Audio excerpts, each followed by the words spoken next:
Olá, esse é o Bora Geral na TVT, que na Grande São Paulo você sintoniza no canal 44.1, sinal digital HD aberto. Estamos aqui para debater temas relevantes sobre São Paulo e sobre a capital de São Paulo. Hoje o nosso bate-papo é com Jefferson Caproni, presidente do Sindicato da Saúde de São Paulo, o SINSAUDESP, da gestão 2002-2027. Tudo bem, Caproni? Tudo bem. Muito obrigado, Hélio. Que bacana estar aqui contigo. Jefferson Caproni tem 36 anos, é diretor da Força Sindical, é enfermeiro pela Universidade Anhanguera, mestre em Gestão Pública e Economia pela UNB e embaixador da paz representando o Brasil na Federação para a Paz Universal. Atualmente é coordenador da CONATENF e CONFEM, Comissão Nacional dos Auxiliares e Técnicos de Enfermagem do Conselho Federal de Enfermagem. Bom, Jefferson, é um prazer ter você aqui no nosso programa.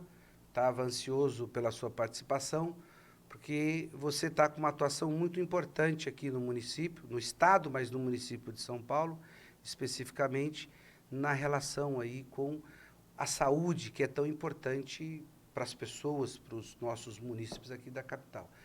Vamos começar por aí. Como é que você tem visto essa atuação? Você está intenso, está fazendo aí um brilhante trabalho em defesa da categoria, mas simultaneamente em defesa também daqueles que usam o serviço de saúde no município de São Paulo. Isso aí, Hélio. Muito obrigado. É uma honra estar aqui contigo, é uma alegria.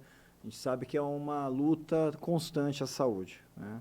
Dentro e fora do plantão, a gente sabe que falar de saúde, ainda mais num pós-pandemia, é muito importante até para ficar claro para a sociedade o que significa esse papel desses trabalhadores. Então, é incansável mesmo a luta e a gente sabe que a Prefeitura de São Paulo, o município de São Paulo, depois do pós-pandemia, deixou a desejar muitas questões. Então, a gente está aqui realmente como um sindicato cidadão, para ouvir também o trabalhador e a população quando falta saúde, quando tem problema na saúde. Caproni, no primeiro semestre deste ano, as organizações sociais receberam aproximadamente 7,5 bilhões em contratos para gerir unidades de saúde em São Paulo. Mesmo com alto investimento, o número de reclamações sobre a qualidade do serviço só aumentaram. Das principais reclamações, além da falta de insumos e profissionais, há muita reclamação da população em relação ao mau atendimento. Você que representa os profissionais que atuam nessas OSs, o que pode sugerir para melhorar o serviço à população?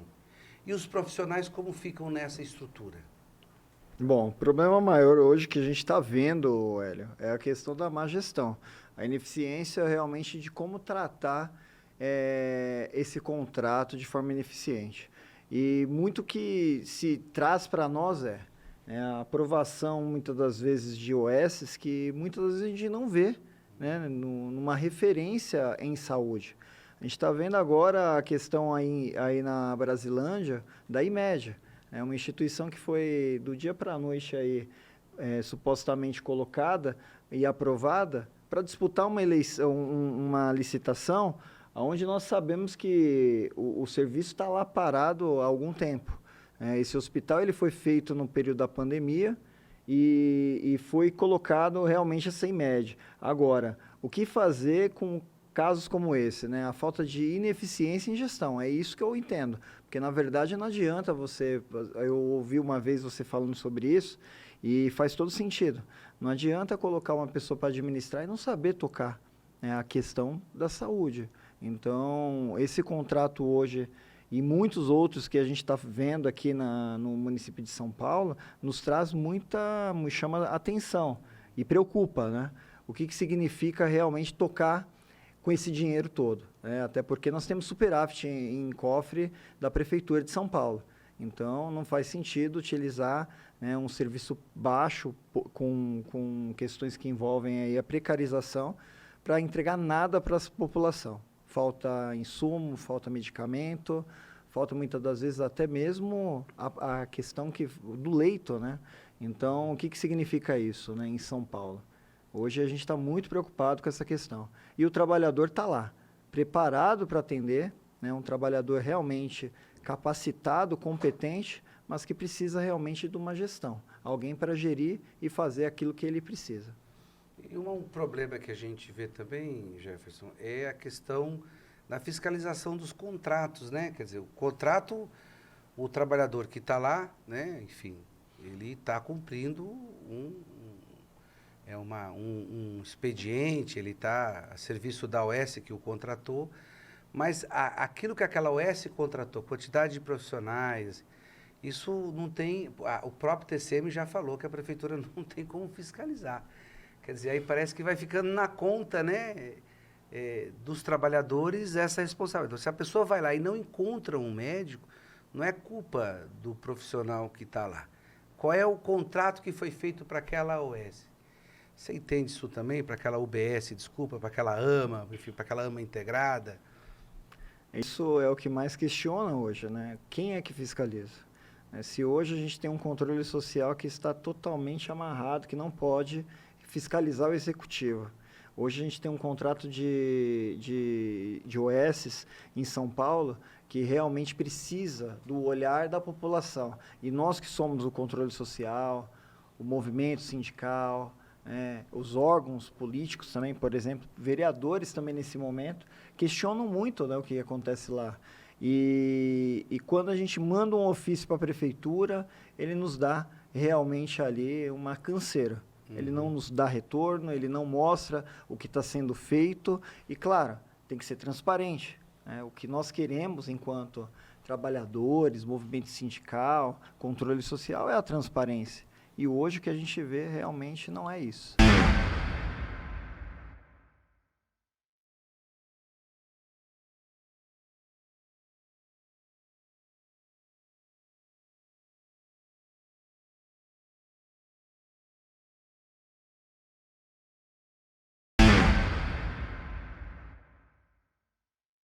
Das últimas ações que você fez, você tem denunciado, inclusive, não só as condições de trabalho, né, como falta de equipamentos, né, individuais, né, os nossos equipamentos que os trabalhadores têm que ter nessa área tão complexa, né, que você está tratando ali com vidas, você trata com produtos bastante sofisticados, você tem raio-x, você tem, enfim, você tem uma série de técnicas que precisam ser extremamente sempre ali olhada pelo poder público, tem que ter um acompanhamento.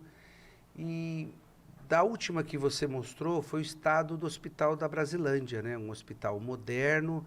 Você chegou a fazer uma greve lá, uma paralisação, pedindo por melhores condições de trabalho. Mas isso está sempre combinado, né, Jefferson? Tem que lembrar aqui para o nosso telespectador que a ação que o sindicato, o Cinsaldesp, faz, tendo na presidência o Jefferson Caproni, ela é sempre uma ação dupla.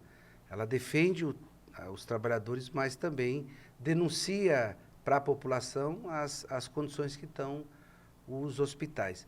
Nesse olhar, você acha que os trabalhadores das OSs, eles têm condições de estar relatando ao sindicato, que automaticamente relata à comunidade no entorno, as condições de trabalho ali? Sim, é constante, se tornou uma delegacia sindical. Trazer denúncias ao sindicato, à população, seja o trabalhador, é uma forma de pedir socorro. O que a gente vê realmente é que, como não tem essas ferramentas como a Secretaria de Saúde, a maior parte das demandas estão chegando ao sindicato. Então, a população acaba procurando o sindicato, o trabalhador também, e a questão que você falou da Brasilândia chamou muita atenção mesmo, né? Do mundo e do país também, porque nós sabemos que aqui em São Paulo, a Brasilândia era uma referência na pandemia, né? A Brasilândia também é um bairro importante do município e carente. E as pessoas querem aquilo ali de porta aberta. Hoje que nós estamos vendo ainda é a falta de insumo, a falta de EPI, a porta semi-aberta e os trabalhadores ali, às vezes e muitas das vezes, pedindo socorro, porque falta salário, falta realmente a condição de dignidade do seu benefício e ele muitas das vezes até de forma voluntária está indo naquele equipamento. Então, é muito importante a denunciar, encaminhar para o Ministério Público e nós, enquanto sindicato, também estamos acompanhando. Eu lembro de uma cena que você falou da pessoa usar o lençol como fralda, né? Quer dizer, mostrando a situação que o paciente passava e automaticamente a falta de condições de você atender adequadamente aquele paciente. Você já tem uma experiência boa nessa área, né, Jefferson? Como que você, na sua opinião, como é que você encara essa questão de ter um município com tanto dinheiro sobrando, um dinheiro razoável, nós falamos em 7,5 bilhões no primeiro semestre colocado na saúde, e ainda passar por cena como essas, e passar por... Eu acho que você tem aqui o espaço aberto para relatar o que o sindicato tem feito e acompanhado, porque para o munícipe é muito importante isso.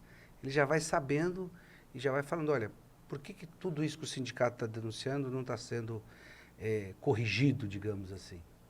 Eu acredito que fechar os olhos, de maneira geral, é mal assessorado mesmo hoje esse atual governo municipal, porque o que a gente vê é grave. É grave.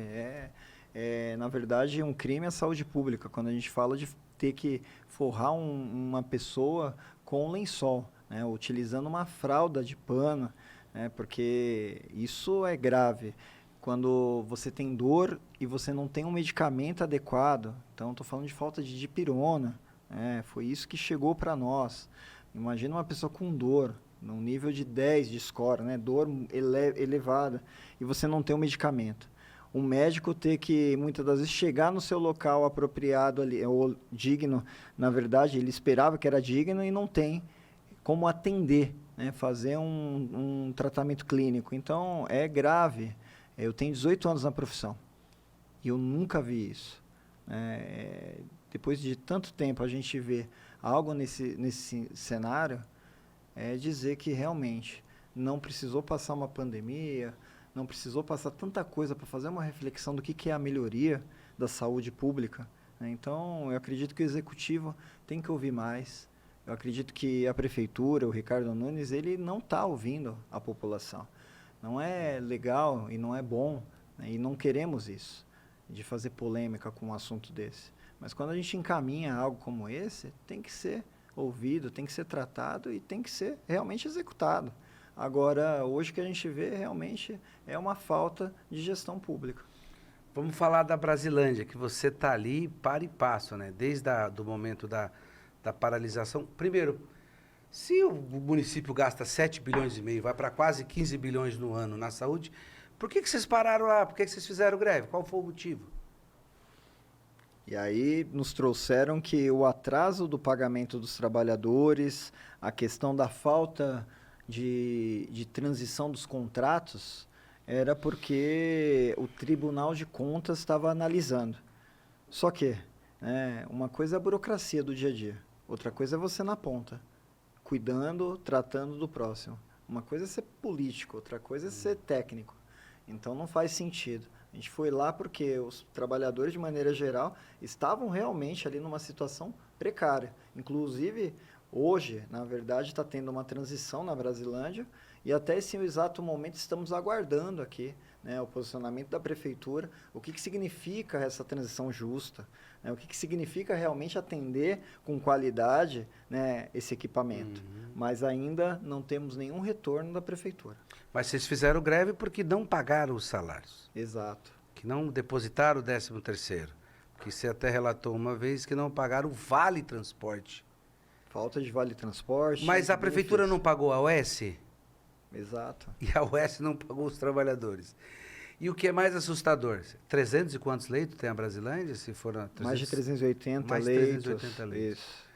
Um hospital com todas as condições de funcionamento, com todos os equipamentos. Exato. E ele não está atendendo a população, que me parece que é uma população que precisa daquela unidade ali, por causa de contrato. Exatamente. Um contrato que era um contrato de urgência, emergencial, ficou durante esse período, e agora iam realmente fazer a mudança por conta que a ASM, que é uma outra organização social que não é referência, também teve problema. Bom, aí o nosso telespectador deve estar achando que a gente está brincando com eles, né? Como é que os caras falam de tanto recurso e de uma incompetência administrativa para isso, que evidentemente o responsável é o prefeito de São Paulo. E isso acontece com frequência em outras OS, mas antes de eu ver essa pergunta, eu queria falar sobre Brasilândia ainda. Vamos lá, você tem quantos trabalhadores lá hoje que estavam na OS anterior? 580. 580. Esses 580 trabalhadores, nós temos o que lá? Técnicos, enfermeiros, auxiliares, médicos, engenharia clínica, manutenção também, manutenção, o pessoal da limpeza, da alimentação, tudo. Sim. Bom, esses trabalhadores aqui, eles tinham um contrato de trabalho, certo? Exato. Eles vão automaticamente para essa nova OS ou não? Subrogação é algo também que foi colocado, né, que é a questão de transferir, né, a responsabilidade. Que é subrogação, para a gente subrogação, para quem está nos ouvindo aqui hoje, né, é importante entender que quando o trabalhador ele muda o contrato, ou a empresa muda o contrato, o trabalhador em São Paulo não tinha essa subrogação, que é uma cláusula de transferir o passivo trabalhista para outra empresa. Sem precisar fazer a rescisão dele. Exato. Tá. E aí, com isso, eles colocaram que nessa cláusula dessa próxima instituição teria. Mas o que nós ouvimos é demissões, pessoas que já estão relatando que não está tendo essa subrogação.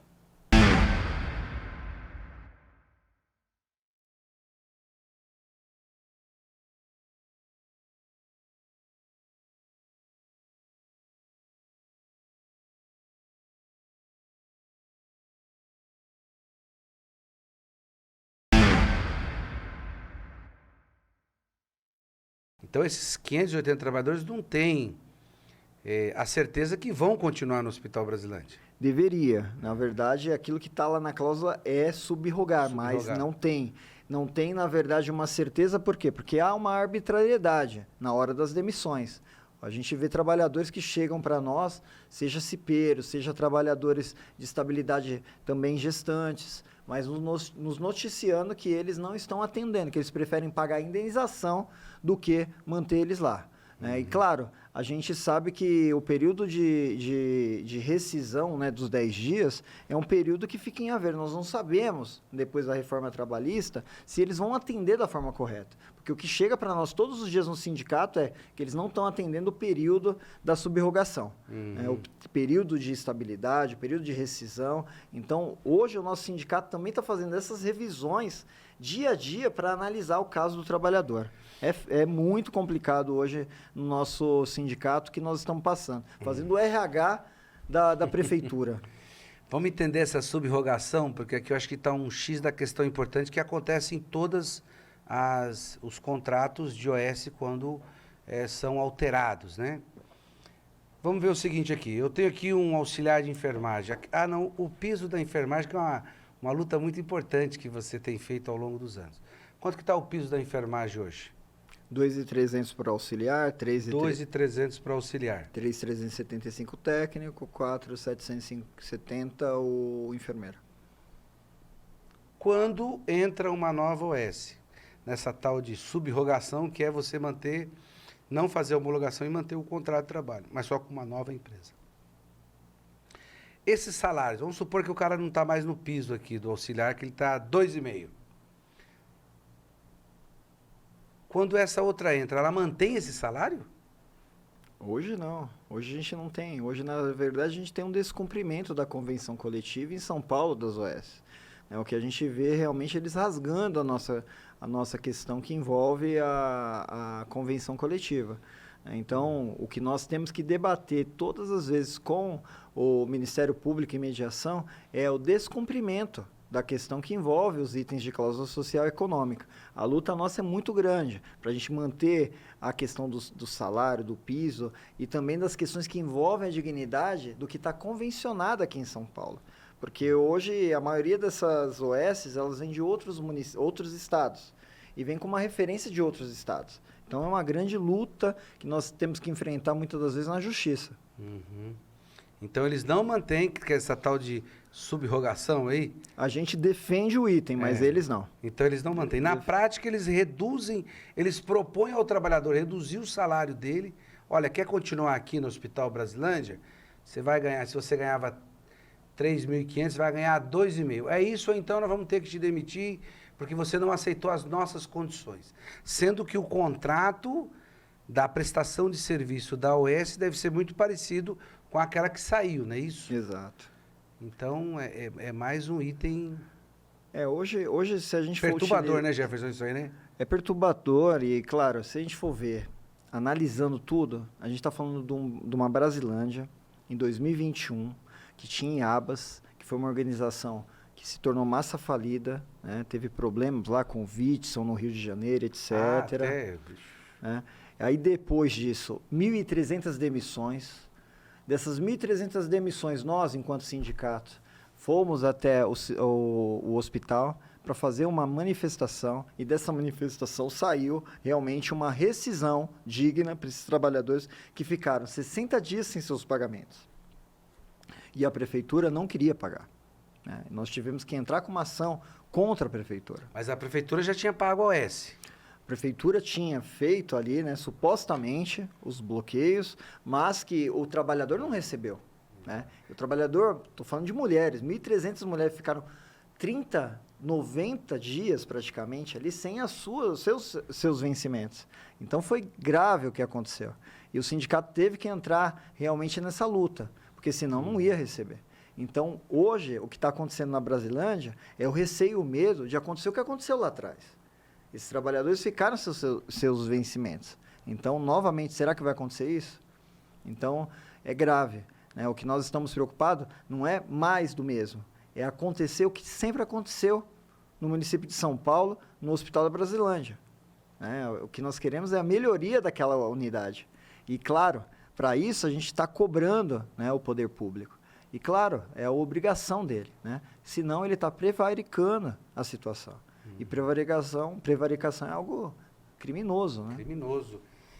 E você fala de um problema reincidente, né? Não é novo. Você traz aqui já um histórico do Hospital Brasilândia e aquilo, né, Jefferson? Os trabalhadores estão sofrendo porque ficaram 60 dias, meu irmão, sem receber salário. Porra. Isso é de um prejuízo. As contas vão vindo, corta a luz, corta a água, o boleto vem com acréscimo e você tem o dinheiro a receber. E não será ressarcido por essas diferenças que você vai ter que pagar de multas. E se não é o sindicato, ainda o cara não recebe, né? Exato. E olha, para você ver, nós estamos chegando já no período do Natal agora.